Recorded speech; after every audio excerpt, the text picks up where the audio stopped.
in my approach, the thing that is most important to me is that I love larger-than-life kind of spectacle moments, but that what's important to me is that the characters are at the center, that emotionally you know where you are, and you're tracking characters that are taking you through those spectacular moments. And that to me is the most important thing, that balance of the intimacy with the spectacle and the sort of hyper-reality. Well known for producing the newest Star Wars films, Cloverfield, A Wrinkle in Time, and many more, J.J. Abrams is a big producer in the film industry. This was not always the case. To give a little backstory, J.J. Abrams was born to Carol Ann Abrams and Gerald W. Abrams in New York. They soon moved to Los Angeles, where he attended Palisades High School, which upon graduating he debated going to either an art school or a film school, but his father told him it was more important to learn what to make movies about than how to make movies. Since Abrams was young, he was exposed to the film industry through his parents, who were producers themselves. At the age of 15, he wrote music for Don Dollar's movie, Night Beast, which was... Hey, you guys, wake up. Do you see this? Hey, Fred, come on. We gotta... All right, I'll call her. You go try to round up a few more men. Right. I can probably round up a couple of guys, Sheriff. Good.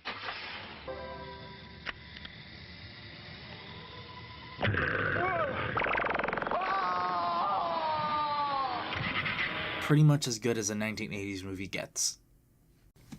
J.J. Abrams was most likely influenced by his mother and his father.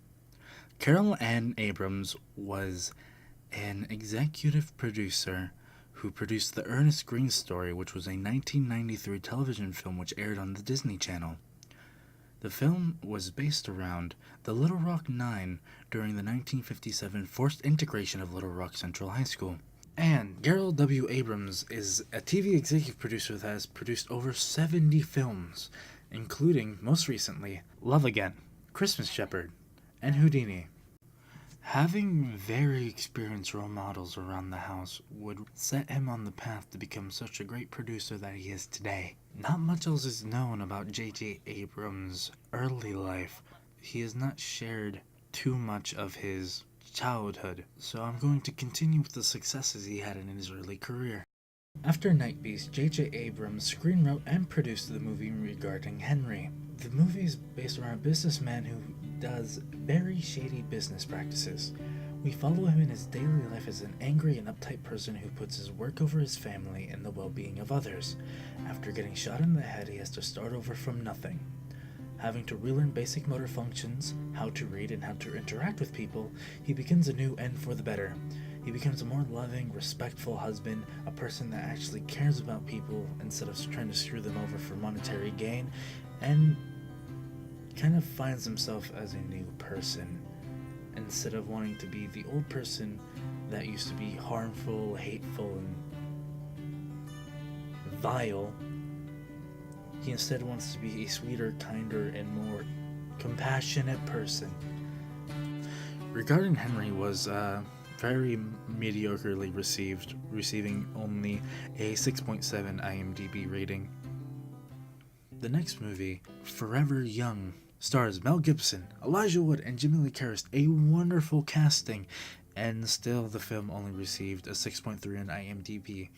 The plot is that Daniel McCormick, played by Mel Gibson, is a test pilot that goes through a cryogenic freezing. Daniel McCormick's girlfriend, played by Isabel Glasser, goes into a coma from an accident, and doctors doubt she will recover.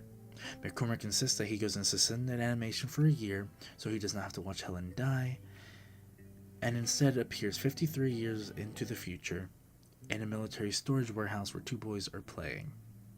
After being accidentally unfrozen, he discovers that he's 53 years in the future and just wants to find some semblance of his past life.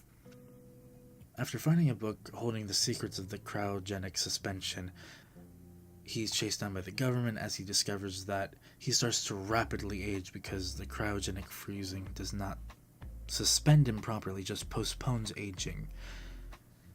So with very little conflict, only for the now elderly McCormick to propose to the elderly Helen that survived her coma, and only for her to accept. The concept, while interesting, led to a very boring movie that many did not enjoy. The next movie in his early career was a comedy that starred Joe Pesci and Danny Glover as Joe Waters and Gus Green, who are fishing enthusiasts who live in Newark, New Jersey. They win a stay to go to the Florida Everglades to go angling with the promise to be home by Thanksgiving. On the way to Florida, an Englishman steals Joe's keys, leaving Joe and Gus stranded, being forced to push their boat down the road until they meet two women who are also after the Englishman and give them a ride. They run into more and more misfortune throughout the movie, from hitching a ride on a train to destroying a boatyard. I personally find the movie to be very entertaining and has very interesting comedy, but a good majority of people disagree with that, with many users saying that the comedy fell flat or was too forced or was too childish, giving this an IMDb score of 4.7 at the time of recording. This is an era of films that J.J. Abrams has struggled to make good scores with until his 1998 hit Armageddon came out. When a large meteor shower threatens life on Earth, a group of scientists are being sent out into space to destroy the main rogue asteroid that's roughly the size of Texas. That is 2,068,597 square miles of destructive power, and a group of a few will detonate a thermonuclear bomb to make sure there isn't a grand scale extinction event on Earth.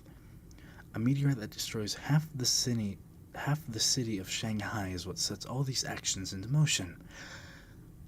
The trouble begins after the launch, where they go off the asteroid and stray fragments destroy the engines, crash landing on the asteroid they were meant to get on, killing 2 crew members.